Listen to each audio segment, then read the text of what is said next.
Once upon a time, there lived a very beautiful woman who lived in the quiet city of Enugu. Her name was Oni, and she was a busy caterer who catered for numerous events in the city. Despite being a big caterer, Oni had no car of her own. She would struggle daily with public transportation, carrying food trays and supplies in her hands, whilst navigating through the bustling city of Enugu. It was so exhausting, but Oni never let her struggles affect her passion for cooking. One day, she was hired to cater for the exclusive dinner at the residence of Chief Emeka Okafor, one of the wealthiest men in the city. His mansion sat on the outskirts of town, making it difficult for Oni to easily transport the food that she had prepared.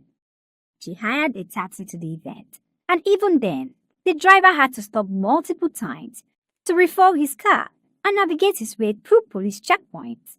By the time she arrived at Chief's residence, she was breathless and drenched in sweat. Despite the struggle, Oni put on a bright smile as she served the guests with grace. The aroma of her dishes filled the air, and soon every guest was singing praises about her cooking. Chief Emeka was so impressed by her dedication. However, he could not help but notice her obvious struggles. At the end of the event, as Oni was waiting for her taxi to arrive, Chief Emeka called her aside and commended her for the job well done. "You did an amazing job tonight, Oni," he said with a warm smile on his face. "However, I noticed how difficult it was for you to get here," he said to Oni, revealing that a caterer like her should have a reliable means of transportation. Oni nodded, knowing that Chief had a point. She revealed to him that she was currently saving up money to get a car, and Chief smiled and gestured towards his garage, where several luxury cars were parked. He pointed to a black SUV, one of the many vehicles that he hardly ever used. "Take it," he simply said to Oni, whose eyes widened in disbelief. "Chief, this is too much, oh," Oni said, as Chief assured her that it was nothing. His garage was already filled with exotic cars, and Chief, being an extremely wealthy man, barely used them all. "You can have it, Oni, or leave it here and let it keep gathering dust," he said to Oni, who dropped to her knees in gratitude. "Thank you, sir. May God bless you abundantly," she said as she rushed into the car in excitement.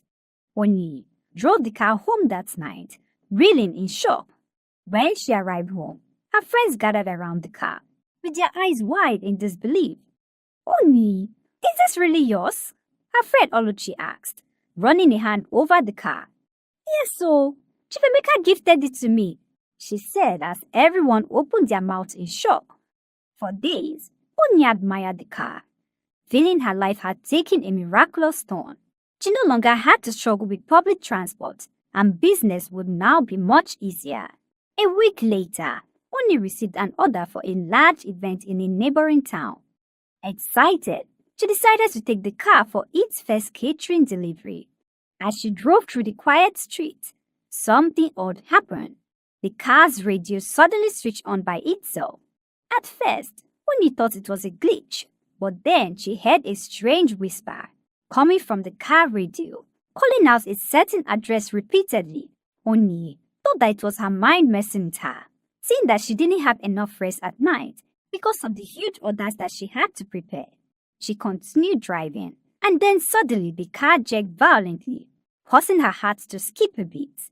The steering wheel became stiff, and before she could react, the car came to a complete stop.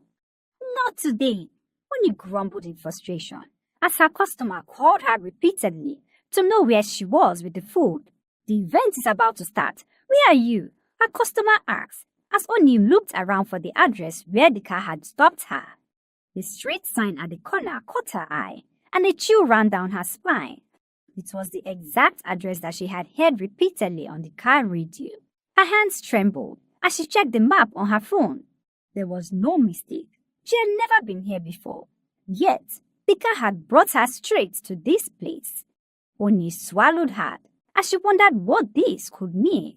She looked around, but nothing seemed suspicious. "Did the car bring me here?" she asked herself as she wondered what everything meant. Filled with so much curiosity, Oni decided to approach the address to see what she could find. She approached the house, which looked well taken care of. A car was parked outside, and Oni could hear voices in the house. She knocked on the door, and a young man answered. Oni, knowing how awkward it was to knock on a stranger's door without any reasonable explanation, quickly apologized for disturbing him. I'm so sorry to disturb, but my car stopped right in front of your house, and I wanted to see if maybe you knew a mechanic nearby. The young man's expression changed instantly. His friendly smile faded, and he took a step back, looking past Oni at the black SUV parked by the roadside. You came in that car? He asked Oni, who could sense a bit of fear in his voice. Oni stood there and watched as the young man warned her never to come close to him again. He banged the door to her face, leaving Oni in complete shock. Oni stood there frozen, staring at the closed door. Her heart pounded in her chest. What just happened? Why has this man reacted like this? She asked herself as she turned back to her car, feeling so uneasy. The road was quiet. The air ached with tension. Something was definitely wrong, and Oni could sense it. Taking a deep breath, she pulled out her phone, which was now ringing. Oni picked up the call and heard a strange voice, which commanded her to run. Filled with so much terror, Oni rushed to the car and immediately the car came on.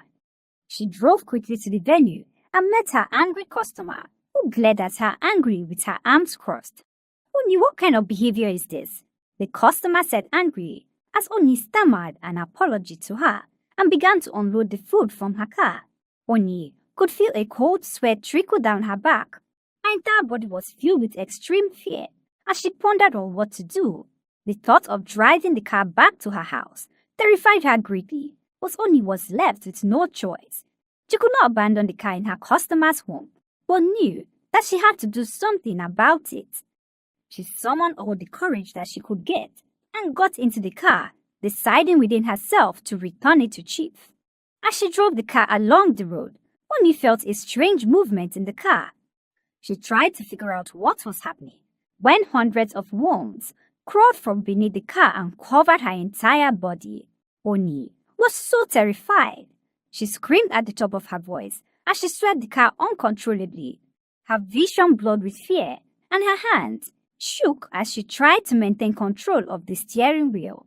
The worms crawled over her arms, her face, her legs, everywhere. Their tiny cold bodies sent chills down her spine. She slammed her foot on the brakes, and the car screeched to a stop in the middle of the road. Panting heavily, she threw open the door and jumped out, brushing frantically at her body. But when she looked down, there was nothing. No warmth, no movement. Her chest rose and fell rapidly as she tried to catch her breath. Was she losing her mind? The car's headlights flickered, and then the voice returned. Get in, it said, as Oni gasped.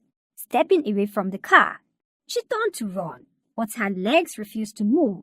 It felt as though something was holding her in place. Tears welled up in her eyes. She had to get away. She had to take the car back to Chief and demand answers. Summoning every ounce of courage, she forced herself back into the car. The moment she sat down, the doors locked automatically. She pounded on the window, screaming, but there was no one around to help her. Then, the car started moving on its own. Oni clutched the steering wheel, but it wouldn't turn. The pedals wouldn't respond too. She was trapped. The car picked up speed, heading straight for the outskirts of town. She had no idea where it was taking her until the car came to a complete stop. To her amazement, Oni found herself back at the strange house from earlier. The car was parked in front of the house. Oni could feel her hands tremble as she sat in the car staring at the house, whose doors seemed to be slightly open. Slowly, she stepped out of the car and walked towards the house. Oni could hear her heart beating through her chest. She arrived at the door and gently pushed it open for her to walk in. The house was completely silent as Oni made her way through the hall as she moved from one room to the other. Oni could not understand why the car had brought her to the house again. Was there something that it wanted her to see? Or was there some unfinished business tied to the house? She thought to herself. when suddenly she heard a car pull over in the driveway. Oni rushed to hide, as she couldn't let whoever it was find her wandering around the house. She hid in the wardrobe as the door of the house shut closed from the distance. Oni could not risk being caught. She held her breath as she peeped through the wardrobe door, hoping to see or hear something, when suddenly the bedroom door swung open and the young man from earlier walked in. He looked so terrified as he dialed a number on his phone. The phone rang repeatedly, and after several trials, the person on the other end picked the call. Oni could feel the tension in the room. She wished she could hear what they were saying, but they spoke in a different language that made it impossible for her to understand. The man's hands trembled as he spoke. His voice was filled with fear as he kept glancing towards the window, terrified. Oni remained completely still, her heart pounding in her chest. She dared not to move, as she could not risk being caught. Then the conversation stopped, and the man immediately grabbed his keys and left the house. Oni could not beat the feeling that something was up. She jumped out of the wardrobe and peeked through the window, where she saw the man staring at the car in terror. Oni's breath hitched. She ducked behind the curtains, watching as the man cautiously circled the black SUV, his expression filled with fear and uncertainty. His fingers grazed the hood as he stepped back as though the car might come alive at any moment. After a few tense seconds, he glanced over his shoulder as if checking if anyone was watching, then hurriedly got into his car and drove off in panic. Oni let out a shaky breath. She had to know what was going on. Summoning every ounce of courage, she tiptoed out of the house and approached the SUV. Oni hesitated as her hand hovered over the door handle. She thought of if it was a good idea to get back into the car. Would the car trap her again? She thought to herself, when suddenly the car trunk popped open on its own. Oni was so petrified. Her entire body shook as she approached the trunk. Compelled by a mix of dread and curiosity, she stepped forward and peered inside the trunk. A chill ran down her spine as she caught sight of a blood-stained scar inside the trunk. Oni could feel a cold shiver run down her spine. She stared at the scarf and wondered if the scarf had anything to do with the strange things that had been happening. Oni, at this point, could not take it any longer. She got into the car, determined to return the car back to Chief. She drove for hours, terrified that something strange would happen, but nothing did. Just as she was about turning into Chief's clothes, Oni caught sight of the strange man again, driving out of Chief's house. Her entire body froze as so many thoughts ran through her mind. Her hands trembled on the steering wheel as she wondered what the strange man was doing in Chief's house. Did Chief know? What connection did they have? These were the questions that lingered in Oni's mind as she decided to return home to think things through. She needed to gather more information before confronting Chief. That night, sleep eluded Oni. She tossed and turned in bed as the events of the past few days replayed in her mind. The car, the strange man, the address, it was all connected, but Oni could not figure out how. By morning, she decided to visit the one person who she believed would have answers. Oni drove the car hesitantly to an old mechanic whose name was Babajide, a well-respected man in the city who had great connections and access to information. Oni remembered how Babajide helped her friend Oluchi to find the man who stole her car at gunpoint. Even the police, after days of investigation, could not fish him out. But Babajide, using his connections, found the culprit after a few phone calls. Oni knew that if anyone could decipher what had happened, it would be him. She drove into his mechanic workshop, and Babajide was so shocked to see her. He wiped his greasy hands on his overall and approached her, asking where she got the car, and Oni narrated the whole story to him. How Chief had gifted her a car that had now turned to her worst nightmare. Babajide listened as his face darkened. "My daughter," he began in a low voice. This car has a very dark story, a story I believe that you haven't been told. Oni could feel her heart pound through her chest. What do you mean? She asked, gripping her hands tightly. Babajide sighed heavily and told her to follow him into his workshop. He searched through a pile of old newspapers and pulled out one from the stack. He spread it out for Oni, tapping his finger on a particular headline. Oni's eyes widened as she scanned the article. A young woman, identified as Chinelu Okafor, the only daughter of Chief Emeka Okafor, had vanished without a trace 5 years ago. The report revealed that Chinelu was last seen driving the black SUV. Oni's breath caught in her throat as she remembered the blood-stained scarf she found at the trunk of the car.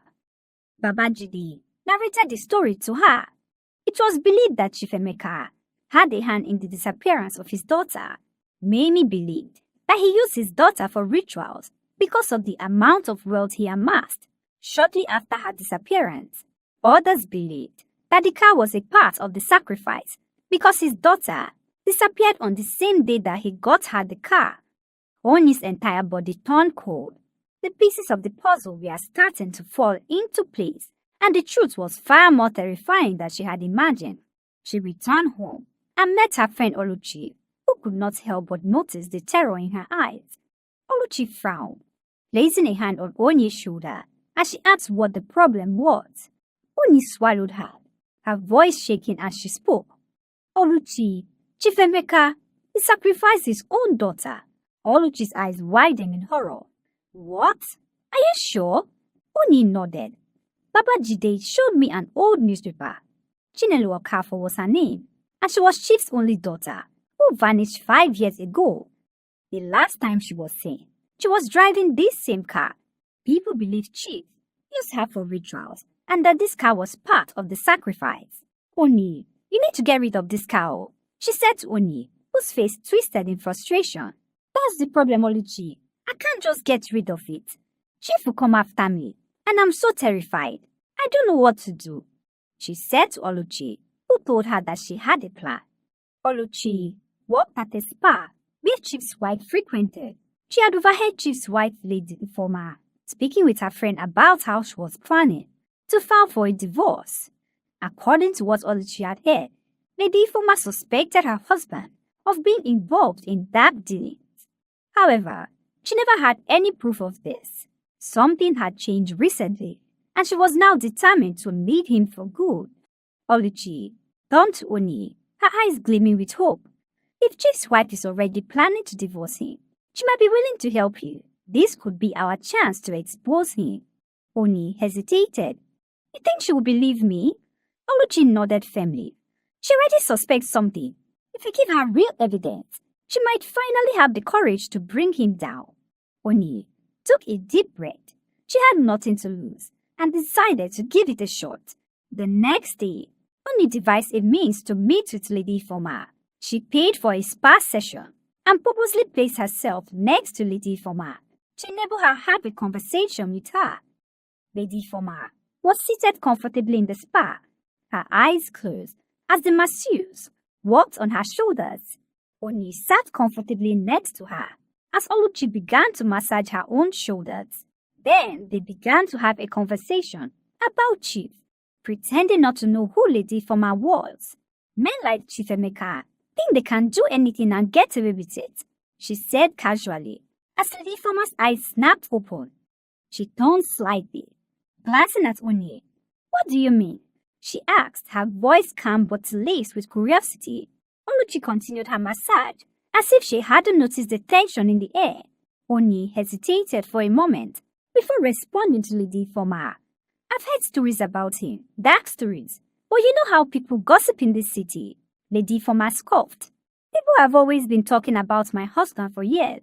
They say he's involved in all sorts of things, but no one ever has proof. Oni swallowed hard. This was her chance. She lowered her voice and said to Lady Ifoma that she had proof. Lady Ifoma froze and slowly turned to look at Oni, her expression unreadable. What proof?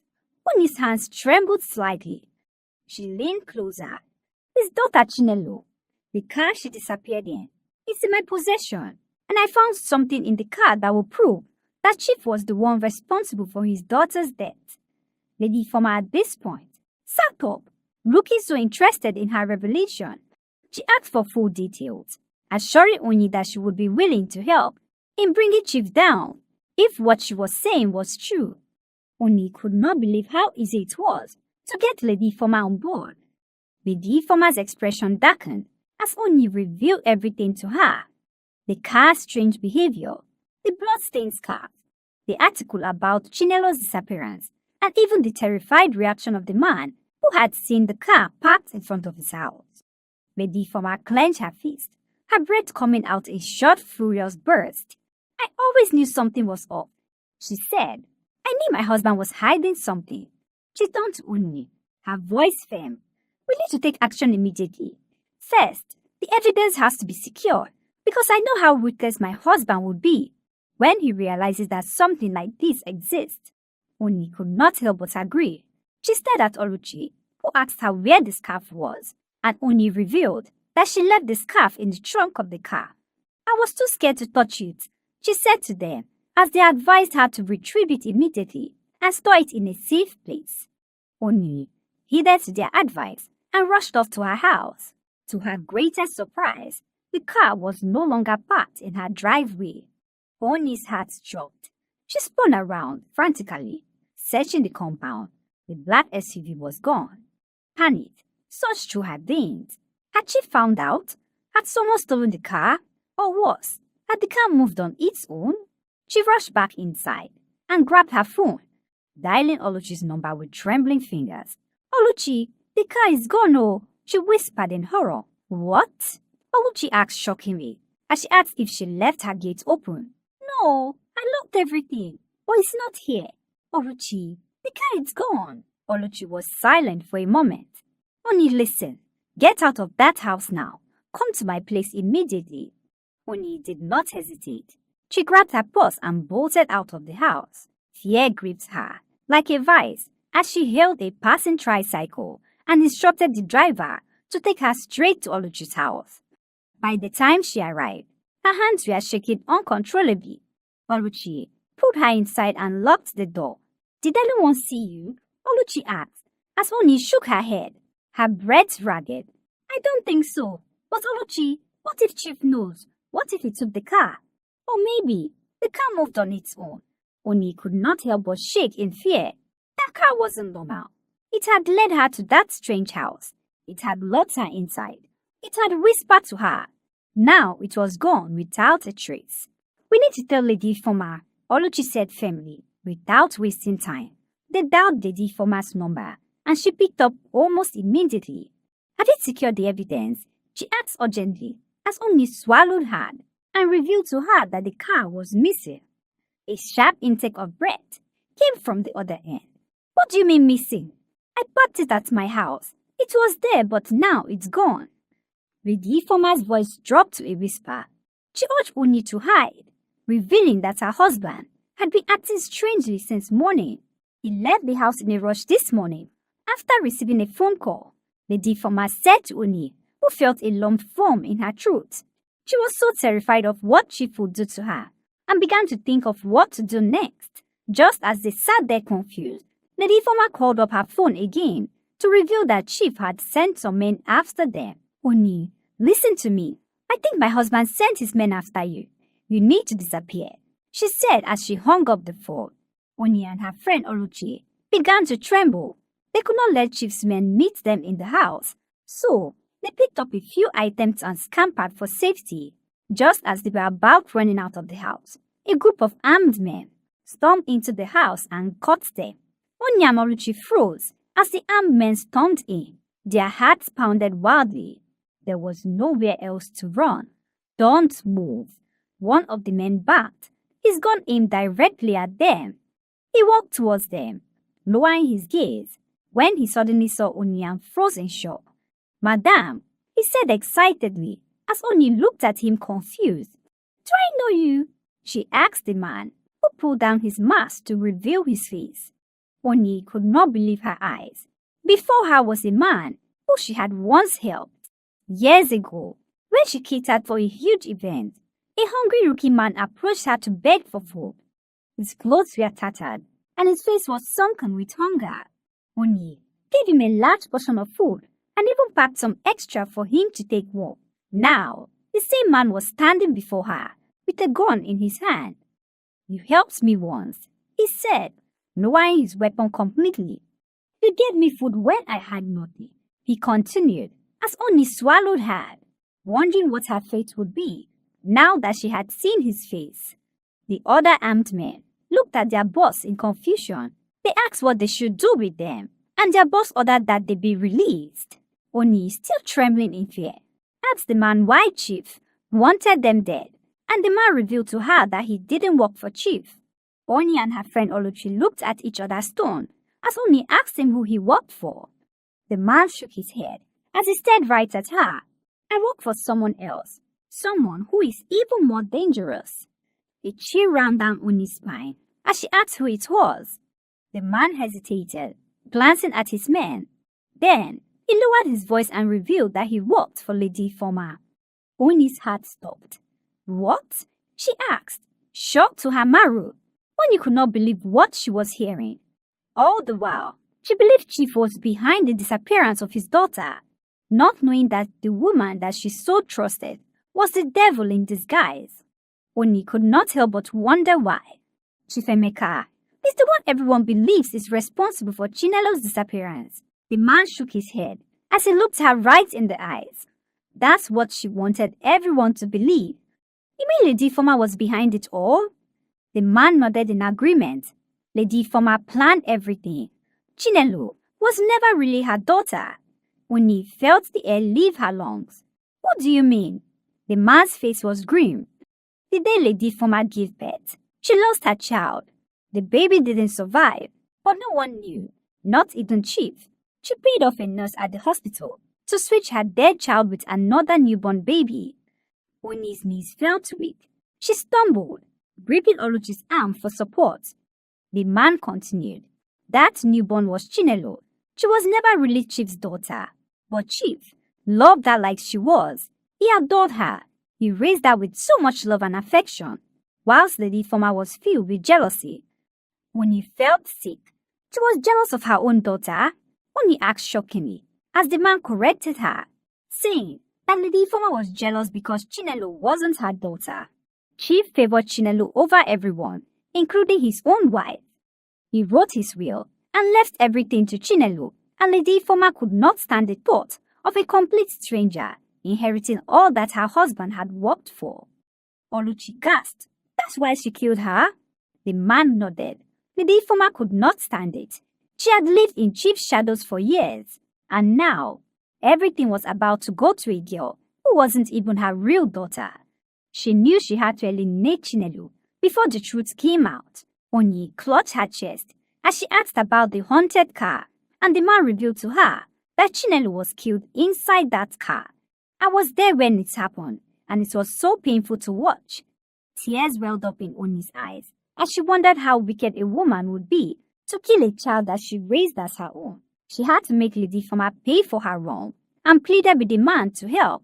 "Help me bring her down, or else she will come after us all," she said to the man, who handed her an envelope with some pictures and an address showing where Chinelo was buried.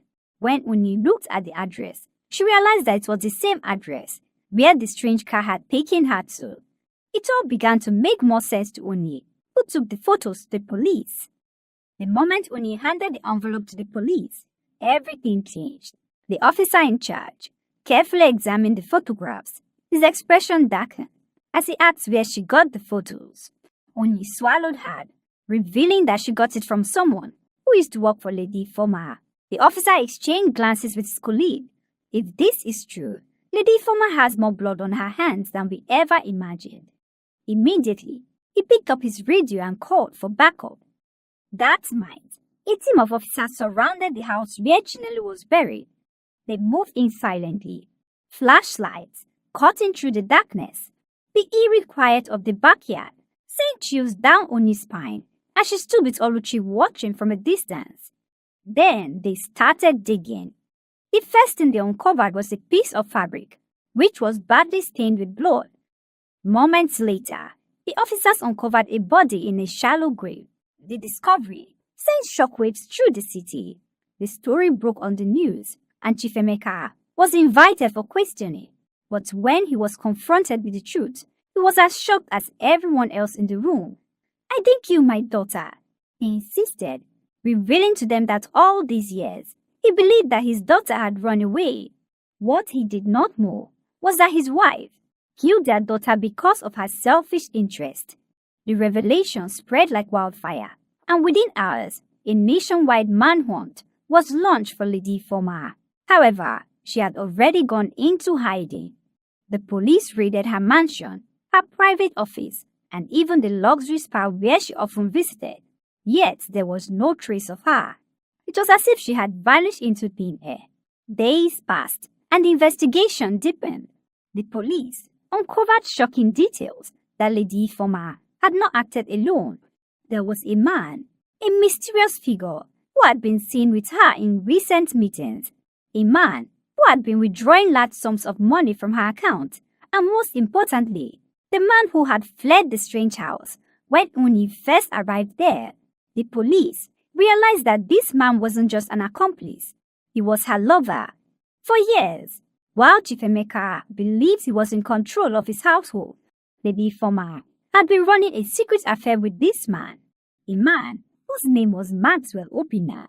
Maxwell was no ordinary lover. He was a cunning and dangerous man who had been helping Lady Ifeoma cover up her crimes for years. Together, they had planned Chinelo's murder. Together, they had buried her. And together, they had disappeared. But Oni was hell-bent on finding them. She approached Babajide, who promised to find them for her. With his network of informants, it didn't take long before Lady Ifeoma and her lover were tracked down. They were hiding in a secluded villa on the outskirts of town, under false identities, believing that they were untouchable. But Oni was determined to bring them to justice. She passed the information to the police, who initiated a covert operation to apprehend them. In the dead of the night, the police stormed the villa and surrounded the property. Inside, Lady Ifeoma and Maxwell were enjoying a quiet evening, completely unaware of the doom that loomed over there. The moment they heard the police break through the front door, they jumped up in panic. Lady Ifeoma bolted for the back door, but she was met with a row of armed officers whose guns were now drawn towards her. There was nowhere to run, the lead officer said, as her lover grabbed a gun from the table, ready to fight his way out. But before he could fire, an officer tackled him to the ground, disarming him in an instant. As Lady Ifeoma was being handcuffed, she turned to her lover, who blamed her for all that happened. Lady Ifeoma could not believe that he was heaping the blame on her after everything that happened between them.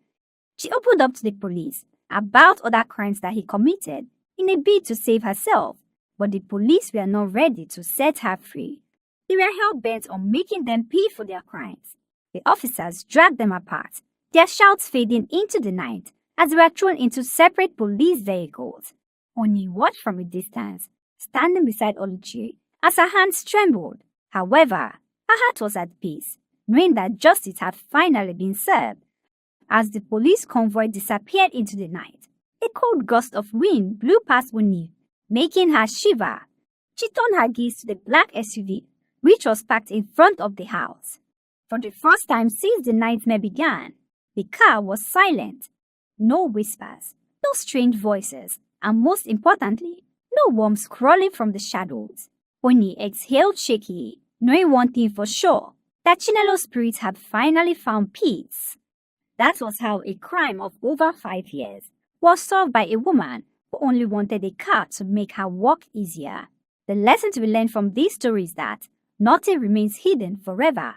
Truth always finds a way to surface, no matter how deeply buried it is. Lady Ifeoma believed she could erase her crime, but fate had other plans for her. Justice may take time, but it always arrives, often through the most unexpected means. Another lesson is that acts of kindness can come back in ways we never expect. Oni's selfless act of feeding a hungry man years ago ultimately saved her life. It's a reminder that even the smallest good can have a lasting impact. Lastly, Greed and jealousy only lead to destruction. Lady Former's envy and desire for wealth led her to commit an unforgivable crime. But in the end, she lost everything.